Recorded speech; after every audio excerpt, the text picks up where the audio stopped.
Bonsoir à tous, bienvenue sur RCF Charente pour cette 4e émission de Parlons Foot. Ce soir accompagné donc de très grands coachs, les grands coachs charentais. Bon, on change un petit peu puisqu'on se connaît un petit peu dans la vie de tous les jours. Donc bonsoir Sébastien Joseph. Bonsoir. Bonsoir Hervé Louba. Bonsoir. Merci à vous deux d'être présents ce soir parce que vous avez fait à vous deux pas mal de kilomètres, je crois, dans le week-end. Ah oui. Donc, il y a eu beaucoup de déplacements.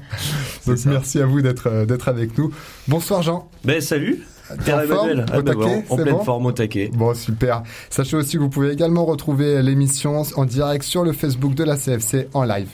Tout de suite, on va passer donc, vous en avez l'habitude, avec la chronique de Jean pour les résultats. Alors oui, les résultats du week-end. Donc on commence avec le rugby et l'écrasante victoire du SA15 face à Aurillac vendredi dernier. Et oui, les Violets se sont imposés 37-15 avec 5 essais signés Etcheverry, Lafitte par 2 fois, Mo et Burita Kiyaka. L'équipe de Pro D2 revient à la 4e place du classement. Non, pas facile à prononcer. Du côté de Cognac, l'équipe de l'UCS a décroché une minuscule victoire 6-3 face au bassin d'Arcachon. Petite victoire mais grande importance puisque les Cognacais restent premiers du classement de Fédéral 1 avec 27 points. En handball, les filles de la CH se sont clairement imposées à domicile face à Bergerac 30-22. À noter les 6 buts de la capitaine Annabelle Courcelles, invitée de Parlons Sport d'ailleurs la semaine dernière, et aussi la grosse performance de la gardienne Tania Serrano-Garcia impériale en fin de match. La CH revient donc à la 4e place du classement avec 9 points. On peut aussi rappeler que les Angoumoisines accueilleront Celles-sur-Belle samedi prochain en Coupe de France. Un vrai match de gala puisque Celles évolue actuellement en Pro D2 et avait réussi l'année dernière à se hisser en finale de Coupe de France féminine. On va continuer avec les filles de Cognac qui ont atomisé Rochechouart 35-18 et chez les garçons, les Tex s'est incliné 38-33 face à une solide équipe de Roc Aveyron. Enfin, en football, les Soyo est allé chercher un match nul logique face à Fleury-Mérogis et reste sur 5 matchs sans défaite. Un but sur Cafouage, Sidé Clérac à la 86e minute qui permet à votre équipe, Sébastien Joseph, de rester à la 6e place du classement de D1 féminine. Chez les garçons, Cognac a pris l'eau samedi chez le leader Bressuire 5-0. Et enfin, la CFC de Hervé Louba, notre invité et entraîneur de l'équipe, s'est imposé 3-2 face à Andrézieux après un match complètement fou. On peut noter un but victorieux à la 96e minute de Lacroix permettant à l'équipe angoumoisine de ramener 3 points très précieux et de se faufiler à la 7e place du classement. Alors première question pour vous deux, direct. Comment va votre rythme cardiaque ? Parce que quand on marque à la 89e et à la 96e, qu'on est coach, comment on se sent ? Hervé ? Il est redescendu depuis le temps, heureusement d'ailleurs, sinon ce serait inquiétant. Mais ouais, c'est des émotions fabuleuses qu'on vit dans ce sport-là. Il n'y a pas plus belle victoire pour moi quand elle est dans les arrêts de jeu et quand elle est comme ça sur le fil. C'est des émotions très fortes quoi. Pour les joueurs, pour nous le staff. C'est vrai que c'était assez vibrant. Mais... Sébastien ? Nous, ça a été une satisfaction de pouvoir égaliser dans cette dernière minute. Après, on reste quand même un petit peu déçu de ramener qu'un nul de Fleury. On aurait espéré faire mieux, mais c'est vrai que quand on marque comme ça en toute fin de match, ce qui est aussi bien, c'est qu'on laisse peu de temps à l'adversaire du coup pour pouvoir réagir. Enfin, pour Hervé, pas du tout même, parce que c'était le coup de sifflet final sur le 3e but. Mais je vois à l'inverse, la semaine dernière, où on ouvre le score contre Montpellier après 1 minute de jeu, c'est pas non plus des scénarios évidents. Alors, il faut toujours mieux en avoir un d'avance qu'un de retard, mais quand il y a 89 minutes à gérer derrière, c'est pas simple non plus, quoi. Ouais, tout à fait. On se doute bien. Du côté de la CFC, ça devient une spécialité presque. On l'avait vu la saison dernière contre le FC Pau, contre les Chamois Niortais. Là contre Chamalières cette année, vendredi 4 octobre au Stade Le Bon. Là encore, faut commencer dès le début avec des buts en retard pour se lancer. Comment ça se passe ? Oui, peut-être. Ça doit être agaçant aussi peut-être pour un coach. on est aujourd'hui un petit peu plus une équipe à réaction qu'une équipe en action de façon linéaire sur le match. Après, moi, ce que j'avais demandé depuis quelques semaines, c'est qu'on retrouve cette joie de vivre sportive, parce que la joie de vivre dans le vestiaire, elle est là depuis le début, mais ce qui nous manquait, c'est des matchs références, des matchs déclics, et depuis 3 week-ends, entre Chamalières, où on perd 2-0, on vient de 2, et puis on doit le gagner, Bressuire à 10 contre 11, on se qualifie, contre les premier qui a mis 5-0 à Cognac ce week-end, donc une belle équipe de N3. On n'a pas déjoué, on a été chercher cette victoire en Coupe de France. Et puis là, ce troisième match où vous connaissez le scénario, où on perd papier parce que le fait aussi de revenir, que l'adversaire revienne à 2-2 à la 90e ou à la 90e. Ouais. 90e, les têtes, on est resté solide. Moi, j'ai encouragé mes joueurs en disant que c'était pas fini, qu'il fallait rester comme on était. Puis les joueurs sont allés vraiment la chercher par eux-mêmes et je les en félicite. Alors pour rappeler le déroulé de ce match, donc la CFC malmenée dès la première mi-temps, ouverture du score, puis une balle de 2-0, une balle de break pour Andrézieux qui vient heurter le poteau. L'action se déroule, enfin du moins il y a une sortie de but, 6 mètres, Patrick Sincheux dégage, on retrouve vite, il me semble que c'est Cédric Gonzalez qui récupère le ballon, qui ensuite décale Anthony Portejoie, et là de 35 mètres, comme on dit dans le football depuis le temps, voilà exactement, il met la clim à Andrézieux, il a calmé tout le monde. On peut appeler ça une cartouche, hein. On peut le dire. Okay, merci pour les grands auteurs, hein. Rendons à Patrick Sébastien ce qui lui appartient. Donc en tout cas, pour être plus sérieux, Anthony Portejoie qui là met une superbe lucarne, 1-1. Quand on était presque censé être mené 2-0, qu'est-ce qui se passe dans la tête à ce moment-là ? Déjà, le but d'Anto, il essaye beaucoup l'entraînement, il en met beaucoup. Il a une frappe lourde, et là, il a tenté à 30-35 mètres, je sais pas, mais elle est magnifique. Quand elle part, de toute façon, moi, je sais qu'il y a qu'à jouer, quoi. C'est comme sur les corners, quand un corner est très bien frappé, souvent on se dit, il va y avoir quelque chose. Ouais, c'est un hold-up. À la mi-temps, c'est un vrai hold-up parce qu'on voyait pas le jour. Moi, j'avais changé de système. On était passé sur un 4-4-2 qu'on n'a jamais utilisé depuis que je suis arrivé au club, d'ailleurs. On a tenté, ça a pas fonctionné. Donc ça, c'est ce que j'ai dit à mes joueurs à la mi-temps. J'en assumais tout à fait la responsabilité, qu'il fallait pas qu'ils s'inquiètent. On a rebasculé sur un 4-3-3. Pareil qu'on maîtrise pas trop, mais il fallait qu'on mette de la densité dans le milieu de terrain, avec une sentinelle entre les lignes, parce que c'est là où ils nous percutaient beaucoup avec leur jeu très technique, avec 3 joueurs exceptionnels dans le milieu de terrain d'Andrézieux. Et on a pu combler les espaces, on a un petit peu mieux défendu, on était moins exposés, mais effectivement, ils ont laissé passer leur chance en première mi-temps. Ils doivent nous tuer, ils doivent rentrer par 2 ou 3 buts d'écart à la mi-temps, ce qu'ils n'ont pas fait. Et c'est ce que je dis aussi à mes joueurs, je leur dis, ils ont laissé passer leur chance, et nous, on va faire tout ce qu'il faut pour gagner, et on l'a fait. Et puis là, on se retrouve donc en deuxième mi-temps, coup franc, excentré, le long à la limite de la surface. Djabou qui vient déposer ce ballon pour Rudy Gérard, qui donc permet de mener à la marque, 2-1. Puis 2-2 à la 90e, égalisation d'Andrézieux. Donc là, pareil, qu'est-ce que l'on se dit ? Est-ce qu'on se dit il faut conserver ce bon point quand même, parce que se déplacer à Andrézieux et ramener un point, c'est quand même une bonne performance. Ou alors au contraire, on se dit il faut aller encore plus loin, il faut essayer de tenter le coup. Quand on voit que l'égalisation qui a lieu à 96e, il y a 5 attaquants, enfin du moins 5 joueurs de la CFC dans la surface d'Andrézieux. 6 avec le passeur. Ouais. 6 avec le passeur même. C'était quoi les consignes ? C'était de garder ce point ou jouer crânement leur chance ? Il n'y avait pas de consigne. Quand on est à la 90e, qu'on prend le 2-2, moi j'étais juste très positif. J'étais debout sous la pluie pour encourager mes joueurs qu'il fallait pas qu'ils lâchent, que c'était pas grave. Effectivement, ça aurait été un bon point à l'extérieur, mais du départ, j'ai senti à l'échauffement que mes joueurs étaient très concernés. Et même si on a été très en difficulté sur le niveau de jeu, parce que cette équipe d'Andrézieux était meilleure que nous, je savais que ce groupe-là, ce jour-là, était très animé, très solidaire, très conquérant. Et en fait, ils ont été la chercher avec beaucoup de mental.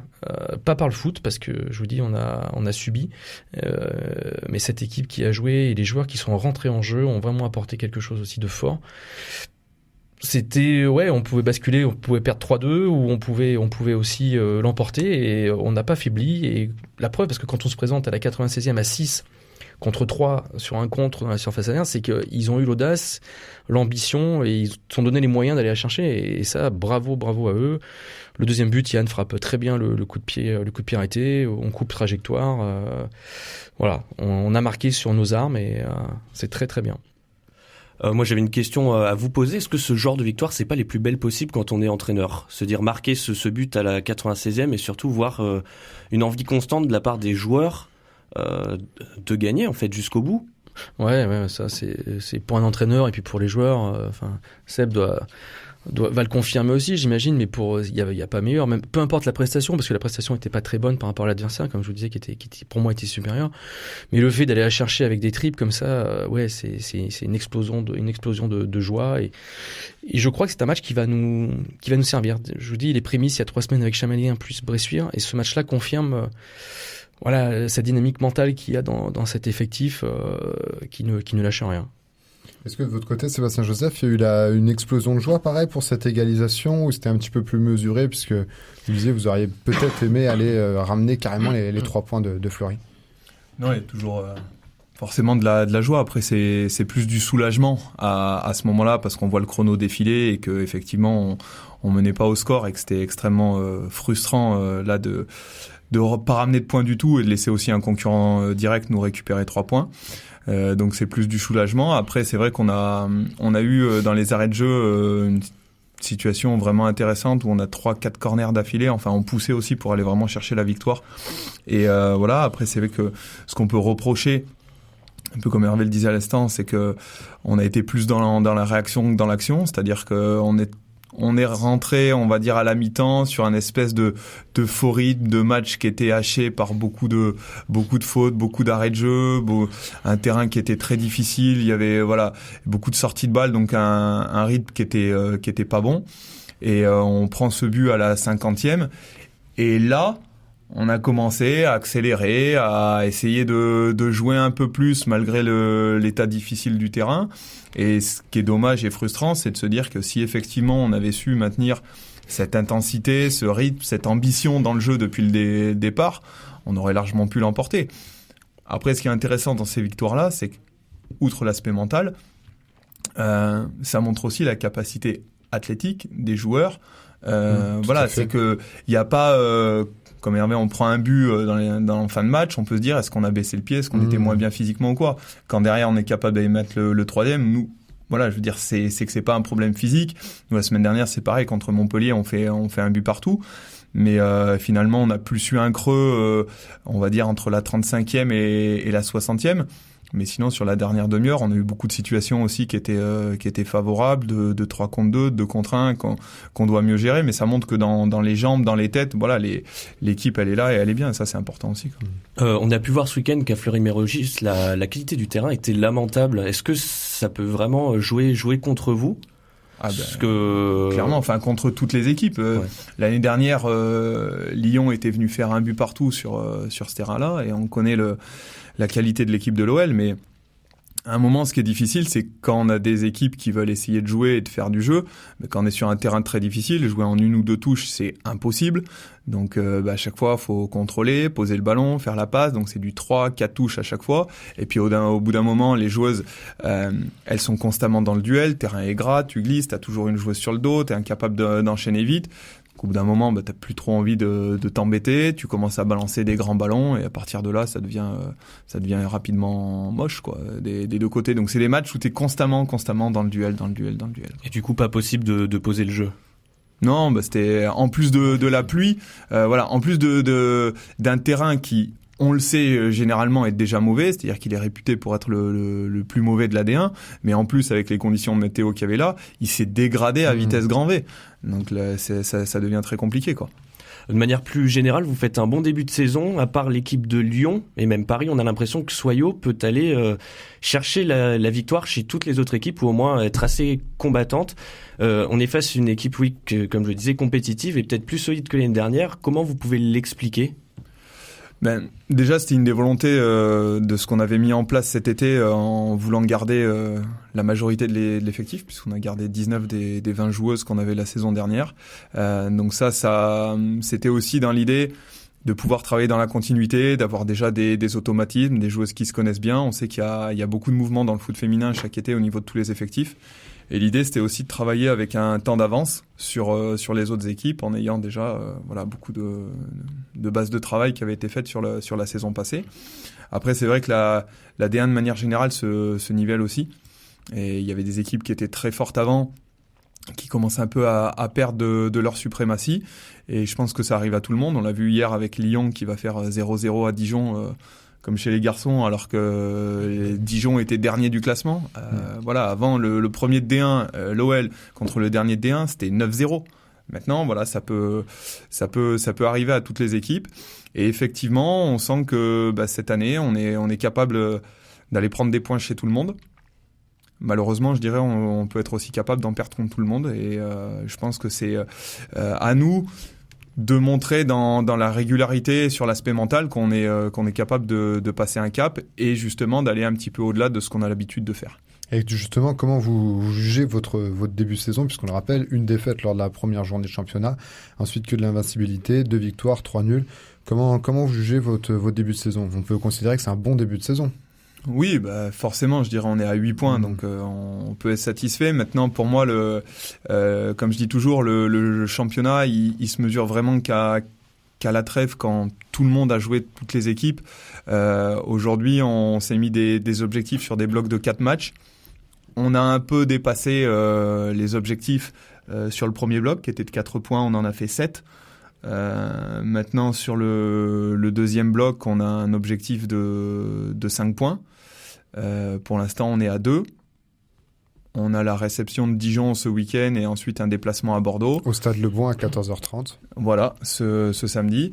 Et voilà, ce sera important de prendre les 3 points. Ça veut dire que là encore, on aura atteint nos objectifs et on aura un match à Bordeaux encore pour essayer de les dépasser.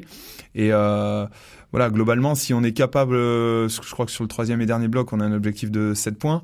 Si on le dépasse à chaque fois, ça veut dire qu'on pourrait être entre 20 et 23 points, idéalement, je parle, à la trêve, ce qui serait jamais arrivé, sachant que le maintien est à 20 points.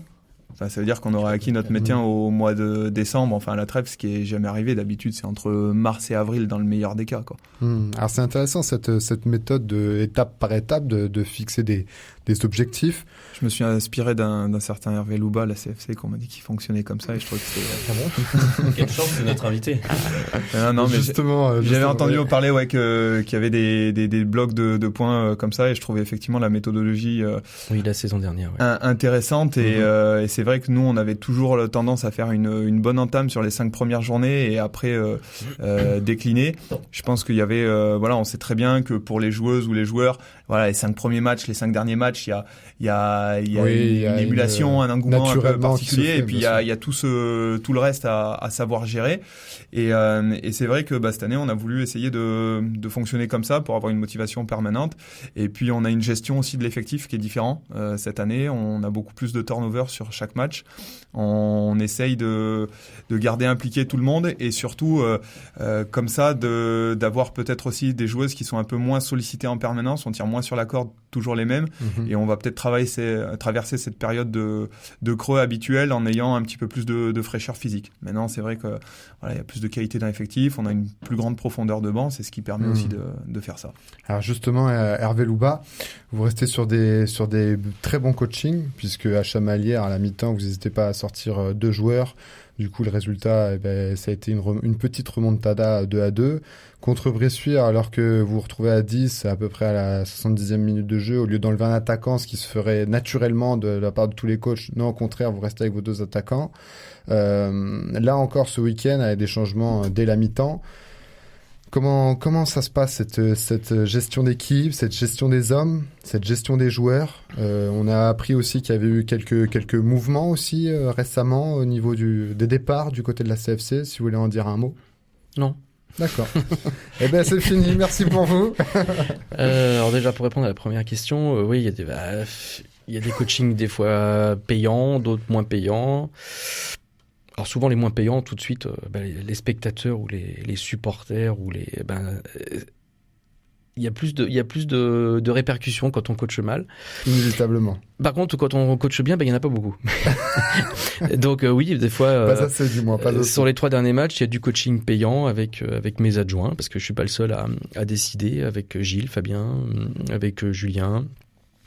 Loger, on discute et voilà, je prends pas souvent des décisions, ça m'arrive, des fois je leur demande rien, où je suis vraiment sûr de moi, et puis il y a des fois je m'entretiens avec eux, et puis en fait Voilà, contre Chamalières, ça a coulé de source parce qu'on avait voilà 2 joueurs qui étaient pas performants ce jour-là, hein, qui sont performants d'autres jours, mais qui étaient pas très présents ce jour-là. Donc c'était un choix fort à la mi-temps qui m'a donné raison. Après contre Bressuire, c'est Gilles qui me dit coach, faut qu'on reste à 2 attaquants et je l'ai suivi et c'est tout à son honneur. C'est lui qui m'a soumis l'idée et effectivement on a gardé cette dangerosité pour l'adversaire parce qu'on voulait pas passer en 4-4-1 comme n'importe quelle équipe aurait fait. On voulait maintenir le danger et qu'on mette sous pression ces défenseurs de Bressuire. Tout en jouant à trois milieux récupérateurs qui n'étaient pas des récupérateurs parce qu'il y avait Lucas Franco, Cédric Goncalves et Deboli offensif. Voilà, donc on était resté très offensif pour aller chercher la victoire, ce qu'ils ont fait. Et puis ce week-end, oui, j'ai sorti Mourad à la mi-temps parce qu'il fallait sortir un des 2 attaquants. J'ai gardé pas forcément Mourad par rapport à acheter sur ses performances de la première mi-temps, mais je voulais qu'on garde un joueur en point de fixation, qu'on puisse ressortir le bloc avec un joueur qui est capable de garder le ballon, ce que Ashley est capable de faire plus que Mourad. Et effectivement, ça nous a donné aussi raison tactiquement. On a plus contrarié le jeu d'Andrézieux et nous, ça nous a permis aussi d'accompagner beaucoup avec 2-8 dans cette zone de vérité. Et on a mis de la taille aussi avec Gaëtan qui nous a aidé dans ces duels défensifs et puis offensivement aussi qui a été dangereux sur le coup de pied arrêté.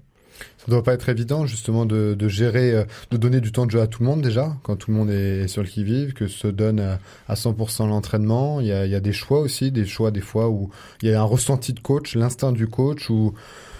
Oui, c'est ce que les gens ne comprennent pas parce que c'est fatigant. Après, c'est fatigant. Moi, j'ai pas de réseaux sociaux, donc on peut m'allumer sur les réseaux sociaux. Je m'en fiche, je les vois pas. Ça m'intéresse pas, mais profitez-en, allez-y. C'est dramatique parce que il y a des jugements. Les gens ne connaissent pas ce qui se passe la semaine, connaissent pas les performances, connaissent pas la mentalité du joueur à l'entraînement la semaine, ce qu'il a eu, ce qu'il a pas eu, ce qu'il a dit, ce qu'il a pas dit, ce qu'il a fait. Donc nous, on est coach. Moi, j'écarte personne. C'est simplement, quels sont les 11 meilleurs joueurs à mettre sur le champ samedi en fonction de leur prestation du week-end d'avant, de la semaine. Et le turnover, il se fait, je leur ai toujours dit, le turnover, il se fera sur des postes si les 2 concurrents au poste sont prêts, s'affrontent pour avoir ce poste de façon légitime, avec un niveau fort des 2. S'il y en a un qui est plus fort que l'autre, l'autre ne joue pas. Il n'y a pas de turnover pour faire du turnover.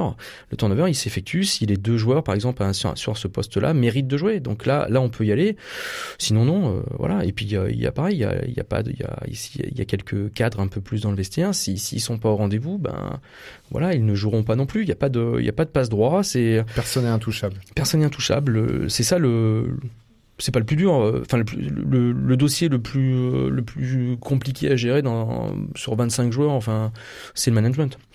Voilà, faut essayer d'être bon en tant qu'entraîneur en disant lui peut-être qu'il sort sur 2 bons matchs, mais par contre la semaine n'a pas été bonne ou on l'a senti fatigué aussi, ce que les gens ne perçoivent pas. Donc avant de le blesser ou qu'il rentre dans une contre-performance, on fait c'est l'instinct, c'est factuel. Pour nous, le staff, la semaine, c'est factuel parce qu'on voit des choses, on observe des choses, on mesure des choses. Voilà, après on fait pas que des bonnes choses, loin de là, on peut se tromper, mais moi ce qui m'importe c'est encore une fois, quelle est l'équipe qui peut me rendre le plus performant demain, samedi, lors du match. Alors dans les nombreux turnovers que vous effectuez à chaque match, il y en avait un qui s'installait sur le poste d'attaquant. Pour le cas de Jordan Cuvier, qui a très peu joué en ce début de championnat. On a appris, c'est imminent, c'est une info, un scoop, qu'il quittait la CFC pour le Stade Poitvin. Oui, c'est une information officielle depuis aujourd'hui, ça s'est fait aujourd'hui. Donc Jordan nous a contacté pour nous demander si on pouvait laisser partir, parce que effectivement, il n'avait pas beaucoup de temps de jeu depuis le début de saison. Évidemment, on l'a pas retenu parce que c'est vrai que depuis le début de saison, il joue pas beaucoup par rapport à mes choix sur ce que je lui demandais. Et puis par obligation morale, pour service rendu, parce que Jordan a participé grandement à notre montée la saison dernière, et que c'est un bon garçon, c'est quelqu'un qui a œuvré pour le club, qui a participé à cette fabuleuse année dernière. Donc oui, on a laissé partir Jordan qui a besoin de retrouver de la confiance, de retrouver du temps de jeu, et moi je le remercie en tous les cas à titre individuel. Je l'ai eu tout à l'heure au téléphone, je lui ai dit avec sincérité ce que je pensais de lui. Moi j'attendais autre chose sur le joueur qu'il n'a pas réussi à faire. Il le comprend aussi tout à fait. Et on se quitte en très bons termes. C'est un garçon que j'ai connu à Moulins, donc que j'apprécie beaucoup. Voilà, maintenant pour lui, je sais que c'est important qu'il retrouve un chemin qui lui permettra de plus s'épanouir, parce que c'était vrai que c'est pas marrant pour lui de pas jouer, d'être remplaçant ou d'aller en réserve. Donc voilà, en tous les cas, merci à lui et puis moi je lui souhaite le meilleur pour la suite. Mais le message est passé.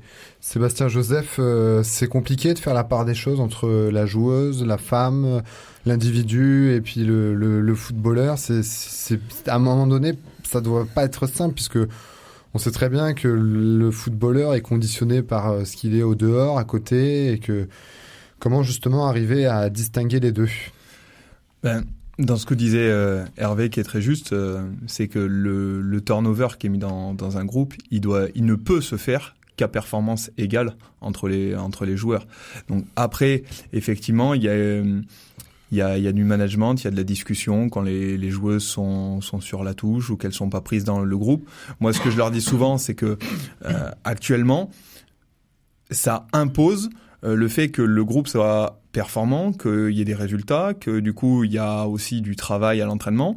Ça permet effectivement de faire récupérer, comme disait Hervé, certaines lorsqu'on sent qu'il y a un peu un état de fatigue. On a eu une joueuse qui a la semaine dernière, ça a un petit peu tiré à l'adducteur, elle a arrêté le jeudi, on va pas prendre de risque. Voilà, on a un groupe de qualité, tout le monde performe.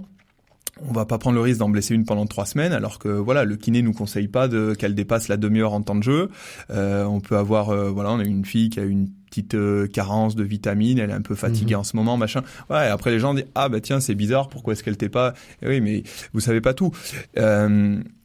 Et du coup, ça impose aux 11 qu'attaquent forcément d'être performantes, parce que sinon c'est compliqué pour le week-end d'après. Et ça impose à celles qui rentrent d'être aussi performante, parce que c'est difficile de justifier de plus de temps de jeu la semaine suivante quand déjà sur les 20 ou 30 qu'on a pu avoir, on ne l'a pas été. Voilà. Donc ça, et effectivement, derrière, il faut savoir discuter, il faut savoir expliquer ses choix, et c'est surtout important, à mon sens, que les joueuses ou les joueurs le comprennent. Et voilà. Ils ont une explication. Après, ils en font ce qu'ils veulent. Ça leur convient pas, mais ils en ont une. Elle est cohérente. Elle est faite par rapport à des choses qui sont justifiées. Mais après, voilà, il faut pas se justifier auprès du public ou d'autres personnes. Ou voilà, la joueuse, elle a compris, elle le sait. Et puis voilà. Mais c'est vrai que des fois, par rapport à la question, de distinguer le côté personnel, c'est pas toujours évident. Alors faut savoir prendre ce distance. Moi je sais que j'adore toutes mes joueuses, mais j'ai aucune affinité particulière en dehors du terrain avec elles, et je me permettrai jamais de voir une joueuse individuellement en dehors du cadre du travail. C'est-à-dire que si on se voit individuellement, c'est dans mon bureau parce qu'on doit avoir une discussion sur quelque chose. C'est marrant parce que là on est de quoi ? Moi c'est l'inverse, tu vois, et moi je sais que voilà, j'essaye de garder ça, parce que là où il peut y avoir alors c'est pas vis-à-vis de la joueuse, parce que ça me dérange pas, mais c'est surtout dans la perception. C'est une différence, je dirais, que les garçons et les filles vont avoir. C'est que les filles, si on voit une en dehors où on a plus d'affinité ou quoi, tout de suite, ça va être catalogué comme, de toute façon, voilà, il y a une préférence sur ça, et elles sont. Ça fait partie des distinguos entre manager une équipe d'hommes et de femmes, c'est là où la variante. Elles sont plus attentives au traitement de l'autre. D'accord. Voilà. Je pense que les garçons par moment. Oui. Comme dans la vie, quoi. Allez, il va nous rester 3 minutes. Comme vous êtes des coachs, que vous avez l'habitude de faire des choix, on va passer à un petit jeu avec Jean. Oui, c'est ça. Alors moi, je vous propose un petit questionnaire pour mieux connaître le coach qui sommeille en vous. Je vais vous demander d'être le plus sincère possible. Vous allez répondre tour à tour et sans filtre. Enfin, j'espère. Si vous deviez être un entraîneur, vous seriez qui ? Klopp. Jürgen Klopp, le coach de Liverpool, pour Sébastien Joseph. Christian Gourcuff. Donc le 4-4-2 à fond. Non, mais dans la mentalité, j'aime bien. Ouais. Quel joueur ou joueuse vous rêveriez d'avoir dans votre effectif ? Hervé Louba. Moi, il joue plus, mais c'était mon idole. C'était pas un grand joueur, c'était pas quelqu'un de très connu, mais moi, c'était Gabriel Heinze, qui pouvait jouer contre n'importe quelle équipe. Il était animé par 200% sur chaque match. Un Argentin qui est international argentin, qui est passé du côté de l'OM et du PSG. Sébastien Joseph. J'apprécie beaucoup Amandine Henry. Ouais. D'accord. Quel joueur et joueuse vous ne voudriez sûrement pas dans votre effectif ? Question piège. On sait qu'Atem Benarfa est disponible en ce moment pour remplacer Jo Cuvier. Atem Benarfa. Non, vous pouvez prendre un joker. Hein, si, j'en ai pas de. Est-ce que justement quelqu'un comme Hatem Ben Arfa qui se dirait tiens pour le buzz je vais bien faire une pige à la CFC, hormis ses grandes qualités de footballeur, humainement on sait que c'est pas toujours facile à gérer. Ben Arfa, non, je pense. Enfin, peut-être parce qu'il a encore un peu de jambes, mais non, je prendrais pas. On m'a proposé en début de saison, comment il s'appelle, Aït Fana, qui a 300 matchs en Ligue 1. Karim Fana, passé du Et côté j'ai de dit non. Montpellier. J'ai dit non. D'accord. Pourtant, sacré CV. Ouais. J'ai dit non. Moi, j'ai pas de nom spécifique, mais je suis attentif au comportement des joueuses et toutes celles qui peuvent nuire à la bonne ambiance du vestiaire. J'en ai une avec qui je me suis séparé il y a quelques années et voilà, et tous ces comportements de joueuses qui peuvent créer des clans ou nuire à un vestiaire, je m'en passe avec grand plaisir. Ouais. Dans quel club vous rêveriez d'entraîner? Paris. D'accord. Le Paris FC ou Paris SG? FC, bien sûr. Moi, le Bayern Munich. D'accord, l'école allemande. Ouais, forcément. Après, je maîtrise pas la langue, donc je pense que ça aura pas l'occasion. Et puis si ça devait être une autre ville, je dirais Rome pour la qualité de la ville. Vous préférez gagner 4-3 ou 1-0? 4-3. 1-0. Elle est très bien. Dernière question. Allez, vite. Pour vous, qui sera le deuxième de Ligue 1 cette année? Ça, c'est la question piège. À vos pronos. Très rapidement. Nantes. Le deuxième de Ligue 1. Le FC Nantes. Allez. Pour Christian Gourcuff, c'est cohérent. Exactement. Hervé Louba. Paris? Moi, je crois à la remontada des Lyonnais. Bon, à suivre. Et ben en tout cas, il me reste à vous remercier vraiment de vous être rendu disponible pour cette émission. C'était donc en direct sur RCF Charente et sur le Facebook Live de la CFC. Merci également à Cédric Denis pour la réalisation. Jean, merci à toi. On se retrouve dans Parlons Sport. C'est ça, dans 2 semaines. Dans 2 semaines, ouais. Dans 2 Pas semaines. d'émission la semaine prochaine. À bientôt.